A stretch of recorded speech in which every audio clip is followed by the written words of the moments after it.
إن الحمد لله نحمده ونصلي على رسوله الكريم أما بعد فأعوذ بالله السميع العليم من الشيطان الرجيم من همزه ونفخه ونفثه بسم الله الرحمن الرحيم يا أيها الذين آمنوا ادخلوا في السلم كافة ولا تتبعوا خطوات الشيطان إنه لكم عدو مبين.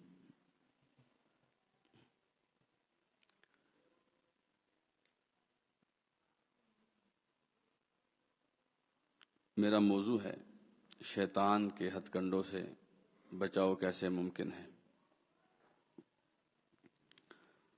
دیکھیے، جہاں تک میرا تجزیہ ہے،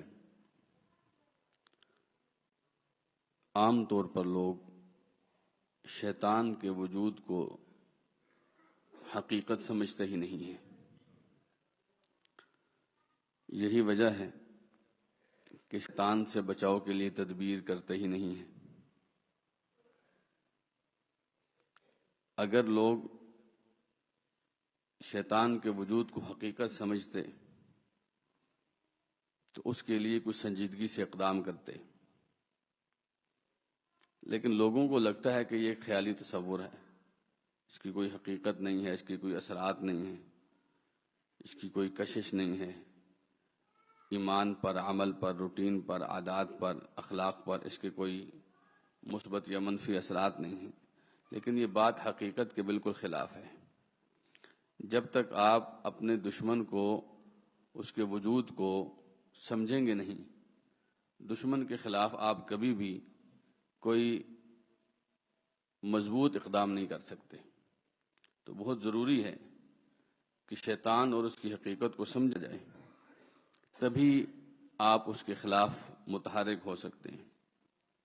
تو شیطان سے بچاؤ کی جو سب سے بنیادی تدبیر ہے وہ یہی ہے کہ اس کو سمجھا جائے۔ پھر دوسرے نمبر پر شیطان کو ہم نے کیا سمجھنا ہے، یہ بھی ایک بڑا مسئلہ ہوتا ہے۔ عام طور پر لوگ ڈھیلا ڈھالا سا موقف رکھتے ہیں کہ اچھا جی، ایک شیطان ہوتا ہے جو لوگوں کو اکساتا ہے، لوگوں کو خراب کرتا ہے، بس یہاں تک لوگ سمجھتے ہیں۔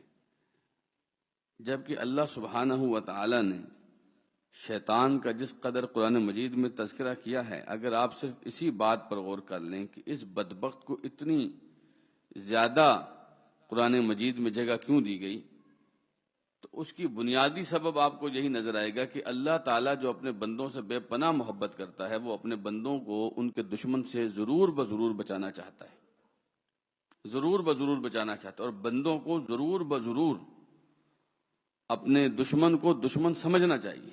جیسا کہ قرآن مجید میں اللہ تعالیٰ نے بڑی وضاحت سے فرمایا، ان الشیطان لکم عدو، شیطان تمہارا دشمن ہے۔ یہ دوست نہیں ہو سکتا، یہ قریبی نہیں ہو سکتا، یہ آپ کا خیرخواہ نہیں ہو سکتا۔ یہ آپ کے سامنے شیطان بڑے پینترے بدل کے آتا ہے، جیسے ہمارے ابا جان حضرت آدم علیہ السلام کے پاس آیا اور کہنے لگا کہ تمہارے رب نے جو تمہیں درخت سے روکا ہے، وہ اس وجہ سے روکا ہے کہ کہیں تم لوگ ہمیشہ جنتوں میں ہی نہ رہنے لگ جاؤ، تو یہ کھاؤ تاکہ ہمیشہ جنتوں میں رہو، یا اس لیے روکا ہے کہ تم انسان سے ہی نہ بن جاؤ۔ پینترے بدل اب وہ شیطان کی باتوں میں آنے لگے، شیطان اکسانے لگا، اور وہ کام جس سے اللہ نے منع کیا تھا وہ کر بیٹھے۔ تو کیا خیال ہے، جس جنت میں اللہ نے داخل کیا تھا اس جنت سے نکلوا دیا کہ نہیں نکلوا دیا؟ جو لباس اللہ نے جنت کا شاہانہ لباس دیا تھا وہ اتروا دیا، جنت سے نکلوا دیا۔ لیکن آج بھی شیطان کا یہی پینترا ہے، وہ آپ کے سامنے دوست کی شکل میں، خیرخواہ کی شکل میں آتا ہے، آپ کو کئی حرام چیزوں زین لہم الشیطان اعمالہم، شیطان برے اعمال کو مزین کر کے دکھاتا ہے تاکہ آپ کو لگے کہ یہ تو بہت اچھا ہے۔ تو شیطان کی شیطنگی سے بچنے کے لیے سب سے بنیادی تدبیر یہ ہے کہ آپ اس کو دشمن سمجھیں۔ جب آپ دوست بنا کے لے آتے ہیں نا، تو دشمن کی دشمنی پہلے سے بہت زیادہ خطرناک ہو جاتی ہے۔ جب تک آپ اس کو دشمن سمجھتے ہیں نا، اس کو آپ اپنے راز نہیں دیتے، اپنی کمزوریاں نہیں دیتے، اپنا ہاتھ نہیں پکڑاتے، اس کی بات نہیں مانتے، ہر بات میں احتیاط کرتے ہیں، کیونکہ وہ دشمن ہے۔ جب آپ نے دشمن کی دشمنی بتا دیا تو وہ دشمن آپ کے گھر کے راز تک چرا لیتا ہے اور آپ کو وہاں سے آپ پر حملہ آور ہوتا ہے جہاں سے آپ سوچ بھی نہیں سکتے. اور شیطان نے تو سبحانہ و تعالیٰ سے اختیار لیا ہے، دائیں سے آؤں گا، بائیں سے آؤں گا، آگے سے آؤں گا، پیچھے سے آؤں گا، ہر جگہ سے شیطان کا یہ وار ہوتا ہے کہ شیطان آپ کو کسی نہ کسی طریقے سے بہلا لے اور آپ کو اللہ کی دشمنی پر آمادہ کر لے، اور لوگ کر لیتے ہیں. سبحانہ و تعالیٰ سے، اللہ سبحانہ و تعالیٰ کو ہم انسانوں سے یہ بڑا شکوہ ہے. سورہ سبا میں اللہ سبحانہ و تعالیٰ نے ذکر کیا ہے کہ وَلَقَدْ صَدَّقَ عَلَيْهِمْ إِبْلِيسُ فَتَبَعُوهُ. ابلیس نے اللہ سے یہ وعدہ کیا تھا نا کہ میں ان کو گمراہ کروں گا، تو ابلیس کا جو وعدہ تھا، فرمایا کہ اس نے اپنا وہ گمان، اپنا وہ وعدہ اکثریت میں پورا کر دیا. کچھ بندے اللہ کے ایسے مخلص ہیں جو بچ گئے ہیں، جن پر شیطان کا وار نہیں چل سکا. اکثر معاملات میں لوگ شیطان کے پیچھے چل ہی پڑتے ہیں. اس لیے اللہ تعالیٰ کو شکوہ ہے کہ میرے بندوں، تم پر میں نے بیان تھا کہ جو میرے بندے ہوں گے، ان عبادی لیس لک علیہم سلطان، جو میرے بندے ہوں گے ان پر تیری حکومت نہیں چلے گی، تیری بات نہیں چلے گی، تیرے وار نہیں چلیں گے، تیری جو شیطنگی ہے یہ نہیں چلے گی. لیکن اکثر لوگوں نے اس کی اتباع کی. بنیادی وجہ یہ ہے کہ ہمیں یہ خیرخواہ کے روپ میں آتا ہے اور ہم قبول کر لیتے ہیں. شیطان کبھی بھی کسی بھی حالت میں کسی طور پر آپ کا خیرخواہ نہیں ہے. عدو شیطان یقینی طور پر عدوا، اس کو دشمن بنا کر دشمنی ہی رکھو.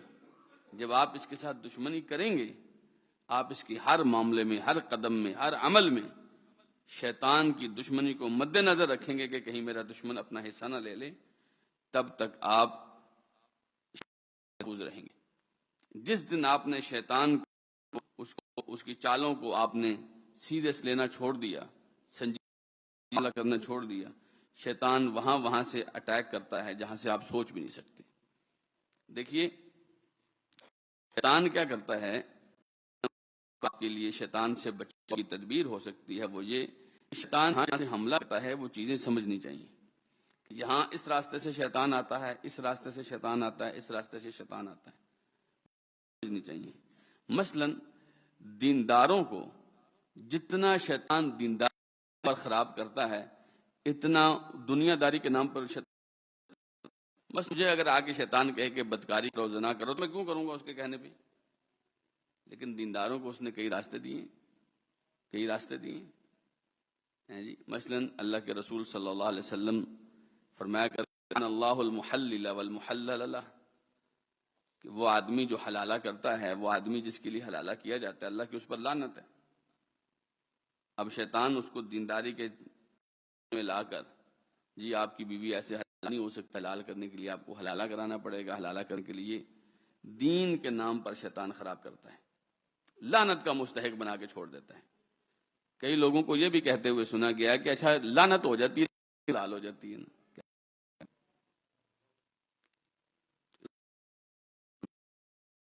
پر خراب کرتے آپ نہیں دیکھتے اس محبت ربیع الاول کے مہینے میں یہ لوگ کہاں تک پہنچ جاتے ہیں، حتیٰ کہ لوگ اپنی خواتین کی گلیوں میں پھر رہے ہوتے ہیں. یہ بھی نہیں ہو سکتی. خطوات شیطان ہے یہ،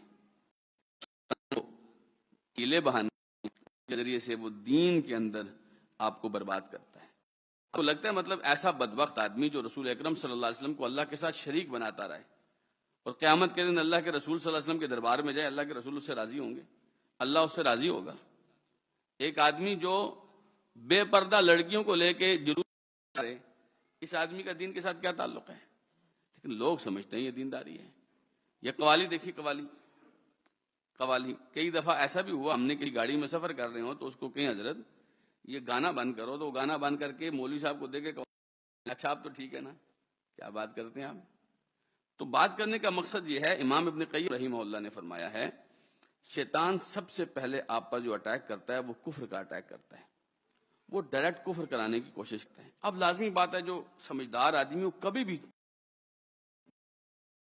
دین کے نام پر کفر و شرک کراتا ہے، دین کے نام پر کراتا ہے۔ لوگ دین کے نام پر جھگڑتے ہیں، حتیٰ لوگ توحید والوں کو قتل تک کرنے پر آمادہ ہو جاتے ہیں، صرف اس لیے کیونکہ توحید والے شیطان کی اس چال میں نہیں آتے، اور اہل بدعات کو دین کے نام پر اکساتا ہے کہ اس توحید والے بہت سارے واقعات ہیں۔ اس وجہ سے پڑا ہے یہ دیندار آدمی ہے، یہ دین کے معاملے میں ہی پھنسے، بدعات کراتا ہے، خرافات کراتا ہے، شرکیات کراتا ہے، اور ایسے بہت سارے اعمال کام کے معاملے میں۔ آپ چھوٹی سی مثال دیتا ہوں، آپ کسی بھی مفتی سے پوچھیں، ہمارے یہاں پر جو کہ آپ دسترخوان دیکھتے ہیں جگہ جگہ لگے ہوئے ہیں، ہر کمپنی نے، ہر ادارے نے دسترخوان لگائے ہوئے ہیں۔ اب ان دسترخوانوں میں لوگ آ کے زکاتیں دیتے ہیں جی، وہ لیتے بھی ہیں، ان سے اچھے بڑے لوگوں کو افطاریاں بھی کرا رہے ہیں۔ ابھی کسی مفتی عالم سے پوچھیں تو صحیح، کیا یہ افطاری، آپ جو افطاری کے یہاں پر زکات کے پیسے لگتے ہیں؟ آپ کو 99% مفتیان یہ فتویٰ دیں گے کہ زکات کے پیسے یہاں پر نہیں لگتے، لیکن کیا ہے، سب خوش ہیں، شیطان اپنی جگہ پہ خوش ہے، میزبان اپنی جگہ پہ خوش ہے، مہمان اپنی جگہ پہ خوش ہے۔ اب یہ کیا ہے، یہ جھانسے ہیں۔ زکات دینے والے کی زکات الگ خراب ہو رہی ہے، لینے والے کا ایمان ہو رہا ہے، اور کھانے والے آ کے زکات کے پیسے سے کھا بھی جاتے ہیں، حالانکہ مستحق بھی نہیں ہوتے۔ یہ جے ڈی سی کا بہت نا، کراچی والا، وہ دین کے نام پر ہی کر رہے ہیں سارا جی، ہم تو خدمت خلق کر رہے ہیں، ہم تو یہ کر رہے ہیں۔ تو بات کرنے کا مقصد یہ ہے کہ دیکھیں کتنا چھوٹا سا معاملہ ہے، لیکن شیطان زکاتیں بھی برباد کر رہا ہے، مال بھی خراب کر رہا ہے، اور لوگوں کو بھی خراب کر رہا ہے۔ یہ شیطان کے جھانسے ہیں۔ پھر شیطان آپ کو لالچ دیتا ہے، لالچ۔ حدیث میں کیا آتا ہے پتہ ہے؟ نبی کریم صلی اللہ علیہ وسلم نے فرمایا، میں سے انشاءاللہ آپ سے 7-8 منٹ ہی اور لوں گا۔ نبی کریم صلی اللہ علیہ وسلم نے فرمایا، جب آدم علیہ السلام کے جسم کو اللہ تعالیٰ نا، تو شیطان نے پورے جسم کا معائنہ کیا۔ حدیث میں آتا ہے کہ ایک سوراخ سے داخل ہوتا تھا، دوسرے سوراخ سے نکلتا تھا۔ اچھا، اس معائنے کے دوران جب اس نے پیٹ دیکھا نا، پیٹ دیکھا کہ وہ خالی ہے، کہنے لگا ہذا لا یتمالک، یہ اپنے آپ کو سنبھال نہیں سکے گا۔ اس کو سمجھ آ گئی میں نے یہاں سے اس کو برباد کرنا ہے، یہاں سے اس کو برباد۔ آپ اندازہ کیجئے اکثر لوگ، حتیٰ کہ کفر و شرک میں پڑے ہوئے لوگ بھی اس پیٹ کی وجہ سے خراب ہوتے ہیں۔ پیٹ میں ایک لقمہ، دیکھیے رسول اکرم صلی اللہ علیہ وسلم کے ساتھ حضرت حسن رضی اللہ تعالیٰ عنہ جا رہے تھے، انہوں نے زمین میں پڑی ہوئی کھجور اٹھائی اور منہ میں ڈالی، اللہ کے رسول صلی اللہ علیہ وسلم نے انگلی مار کے وہ کھجور نکال لی۔ آپ نے فرمایا تمہیں کیا پتا یہ صدقے کی ہو، تمہیں کیا پتا یہ صدقے کی ہو، محمد پر صدقہ۔ نبی کریم صلی اللہ علیہ وسلم اپنے نواسے کے پیٹ میں جانے والی ایک مشکوک کھجور، ہمارے ہاں بس کوشش ہوتی ہے 10 میں سے آدھے مفتی نے بھی آدھا سا منہ بنا کے دے دیا، بس سب جائز ہے۔ حتیٰ کہ ہمارے ابا جان حضرت آدم علیہ السلام کو بھی یہی لالچ دی نا اس نے کہ آپ ہمیشہ ہی جنت میں رہنا شروع کر دو گے، آپ کو فرشتے بن جاؤ گے۔ اس کو پتہ ہے، جیسے ہمارے پنجابی میں کہتے ہیں نا، جب تک لالچی زندہ مرتا، اسے پتہ ہے اس کو میں نے دنیا کی چیزوں میں لالچ دینی ہے، اس نے میری بات مان لینی ہے۔ تو انسان جب اپنے پیٹ پر کنٹرول کرے، اپنے کھانے پینے پر کنٹرول کرے، اور دیکھے کہ اس کا کون سا لقمہ حلال کا ہے اور کون سا حرام کا ہے، یقین جانیے شیطان آدھا وہیں پہ مر جاتا ہے۔ ابن آدم کے اوپر سب سے برا جو اٹیک کر سکتا ہے وہ اس کے پیٹ کی وجہ سے، کیونکہ ان کے پیٹ کی پر کہتا ہے۔ پچھلے دنوں میں اپنی مسجد سے نکلا تو ایک بہت اچھا بھائی تھا ہمارا، توحید پرست تھا، تو اس نے مجھ سے پوچھا فلاں نعت خانوں والی مسجد کون سی؟ میں نے کہا خیر ہے۔ کہنے لگا آپ تو مجھے کچھ نہیں سمجھتے، ان کے ہاں میں بہت بڑا نعت خان ہوں۔ یہ بات مجھے گولی کی طرح، ایک آدمی جس کو اپنے پیٹ کی فکر ہے اور اس پیٹ کی وجہ سے وہ توحید کی مجلس سے نکل کر اہل شرک کے اندر شرکیہ نہ صرف اس لیے ہم اسے کچھ نہیں سمجھتے اور اسے کچھ نہیں دیتے. تو اپنے پیٹ کے حوالے سے دیکھیے صحابہ کرام رضی اللہ عنہم کی کبھی آپ سیرت کو ایک دفعہ غور کریں. وہ جو لوگ پیٹ پہ پتھر باندھتے تھے، کیا ان کے پاس اور طریقے نہیں تھے کمائی کے؟ ان کے پاس آمدن کے اور ذریعے نہیں تھے؟ حرام طریقے ہزار ہو سکتے ہیں، لیکن وہ حلال کی طرف دیکھتے ہی نہیں تھے، اتفاق کرتے تھے حلال پر. اس لیے بھوک آتی تھی کوئی بات نہیں ہے، لیکن حرام نہیں آتا تھا ان کے گھر میں. حرام نبی کریم صلی اللہ علیہ وسلم دعا کیا کرتے تھے اللہ تعالیٰ سے؟ اللہ کے رسول صلی اللہ علیہ وسلم نے جو دعائیں سکھائی ہیں ان میں سے یہ دعا پڑھا کریں. اللہم اکفنی بحلالک عن حرامک واغننی بفضلک عن حلال دے، مجھے حلال دے، اتنا حلال دے، اتنا حلال دے کہ حرام کی ضرورت نہ، مجھے خود اتنا نواز دے کہ تیرے علاوہ کسی در پہ جانے کی ضرورت نہ پڑے. نبی کریم صلی اللہ علیہ وسلم کی یہ دعا ہے. کیوں؟ آپ کو پتا تھا حرام برائیوں کا راستہ کھولتا ہے، شیطان کی آمائشگاہ ہے حرام. تو اپنے پیٹ کو سنبھال کے رکھیے، اپنے کھانے پینے پہ کنٹرول کیجیے. ہوتا ہے کوئی بات نہیں، سکڑتا ہے کوئی بات نہیں، ایمان خراب نہ کریں، کیونکہ شیطان کو یہاں سے راستہ میں، اس کو پتا ہے میں یہاں پیٹ سے اس کو برباد کر سکتا ہوں. اور آپ اگر اپنے معاشرے میں اندازہ لگائیں ہوتا ہے، وہ سولی پر بھی کئی دفعہ لٹک جاتا ہے صرف اپنے پیٹ کے چکر میں. اس کا خیال رکھیں. پھر ایک اور چیز جہاں شیطان وار کرتا ہے وہ ہے جہالت. جاہلوں کو شیطان جو ہے سب سے زیادہ اپنی جکڑ میں لیتا ہے، کیونکہ اس کو پتا ہے سمجھایا اس نے وہی سمجھنا.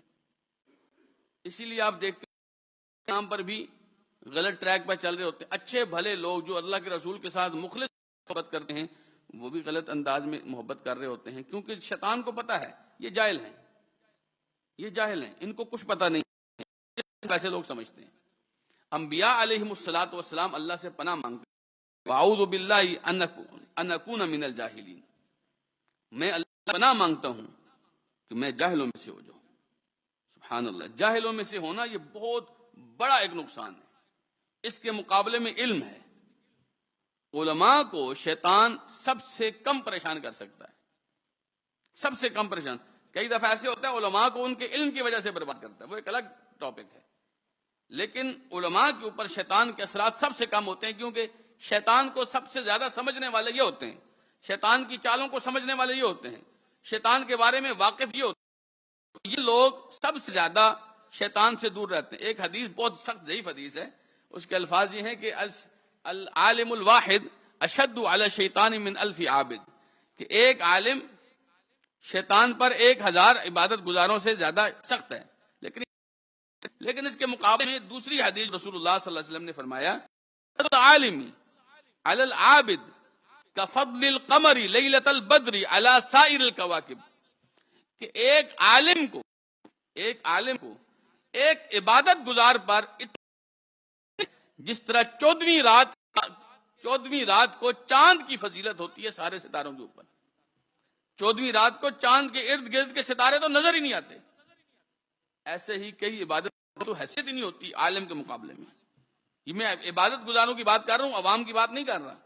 رسول اللہ کی بات کی ہے، جو اپنی زندگی کو عبادت میں گزارتا ہے اس کے مقابلے میں عالم اتنا افضل ہوتا ہے. کیوں؟ دوسری حدیث میں آتا ہے، نبی کریم صلی اللہ علیہ وسلم نے فرمایا فضل العالم علی العابد کفضلی علی ادناکم، ایک عالم کی عبادت گزار کے اوپر فضیلت میری فضیلت ہے تم میں سب سے ادنا صحابی کے اوپر. اب نبی کریم صلی اللہ علیہ وسلم کو شیطان نہیں تنگ کر سکتا تھا. آپ نے فرمایا ہر کسی کے ساتھ شیطان ہوتا ہے جو اس کو گناہوں پر اکساتا ہے. صحابہ نے پوچھا یا رسول اللہ آپ کے ساتھ بھی ہوتا ہے؟ آپ نے فرمایا ہاں میرے ساتھ بھی ہے، لیکن اللہ تعالیٰ نے میری مدد کی ہے. تو 2 طرح کے ترجمے کیے جاتے ہیں فاسلم. ایک ترجمہ یہ ہے کہ میں بچ جاتا ہوں شیطان سے، دوسرا ترجمہ یہ کیا جاتا ہے کہ وہ شیطان ہی مسلمان ہو گیا ہے. تو رسول اکرم صلی اللہ علیہ وسلم کا شیطان کے مقابلے میں کیا حیثیت ہے آپ سمجھ رہے ہیں؟ شیطان اللہ کے رسول کو یا تو پریشان کر ہی نہیں سکتا، یا اللہ کے رسول فرما رہے ہیں کہ میرا شیطان ہی مسلمان ہو گیا ہے. ٹھیک ہے. اور نبی علیہ السلام نے یہ بھی نہیں فرمایا کہ میری فضیلت ابو بکر کے برابر ہے یا میری اور ابو بکر کے درمیان جو فرق ہے، ایسا نہیں فرمایا. یا میرا اور عمر کے درمیان جو فرق ہے، بلکہ فرمایا جو سب سے ادنا درجے کا صحابی ہے اس کا اور میرا جو فرق ہے عالم اور عبادت گزار کا یہ فرق ہے. وگرنہ آپ دیکھیے حضرت عمر رضی اللہ تعالیٰ عنہ رسول اللہ کے غلاموں میں سے تھے صلی اللہ علیہ وسلم، لیکن آپ نے فرمایا عمر اگر تم کسی راستے سے جا رہے ہو اور شیطان بھی اس راستے پر ہو تو شیطان تمہارے راستے کو چھوڑ کے کوئی اور راستہ لے لیتا ہے، تمہارے راستے پر شیطان نہیں چلتا. تو آپ جتنا اللہ کے رسول صلی اللہ علیہ وسلم کے قریب ہوں گے علم کے لحاظ سے، اتنا شیطان سے آپ دور ہوں گے، اتنا آپ شیطان سے دور ہوں گے، کیونکہ شیطان علم والوں کے اوپر بہت کم وار کرتا ہے. اسی لیے اللہ تعالیٰ نے علم والوں کی فضیلت میں یہ بات ارشاد فرمائی ہے، انما یخشى اللہ من عبادہ العلماء. اللہ تعالیٰ کی خشیت اس کے بندوں میں علماء کے اندر زیادہ ہوتی ہے. کیوں؟ کیونکہ وہ شیطان کی جو چالیں ہیں وہ ان کے اوپر بہت کم اثر کرتی ہیں، بہت کم اثر کرتی ہیں. تو علم آپ کو شیطان کے ہتھ کنڈوں سے بچانے کے لیے بہت مؤثر ہتھیار ہے، بہت مؤثر ہتھیار ہے. پھر ایک حدیث میں کیا آتا ہے، نبی کریم صلی اللہ علیہ وسلم نے فرمایا انما یأکل الذئب الشاة القاسیہ. جو بھیڑیا ہوتا ہے نا، بھیڑیا یہ اکیلی بکری کو کھاتا ہے، پورے ریوڑ پر اچانک حملہ نہیں کرتا. یہ دیکھتا ہے کہ پورے ریوڑ سے الگ تھلگ بکری چرنے والی کون ہے، یہ اس پر حملہ کرتا ہے. کیونکہ بھیڑیا سب بکریوں کے اوپر حملہ نہیں کرتا، اس کو پتا ہے یہاں سے کچھ مار بھی پڑ سکتی ہے. ایسے ہی شیطان ان لوگوں پر زیادہ اٹیک کرتا ہے جو جماعت سے، جمعیت سے، ساتھیوں سے، اہل توحید، اہل ایمان، اہل سنت، اہل تقوی سے دور ہوتے ہیں. شیطان کا ان لوگوں کے اوپر اٹیک زیادہ ہوتا ہے. اور پھر یہ بھی بات سمجھیے، اللہ کے رسول صلی اللہ علیہ وسلم فرمایا کرتے تھے ید اللہ علی الجماعہ. جو جماعت ہوتی ہے نا اس کے اوپر اللہ کا ہاتھ ہوتا ہے، وہ اللہ کی پناہ میں، اللہ کی نگرانی میں، اللہ کی مدد و نصرت میں ہوتے ہیں. اور جو اکیلا الگ تھلگ ہوتا ہے نا وہ شیطان کا زیادہ نشانہ بنتا ہے. تو چونکہ دشمن ہے، دشمن نے نقصان تو کرنا ہے، وہ ڈھونڈتا ہے کہ ان میں الگ تھلگ کون ہے.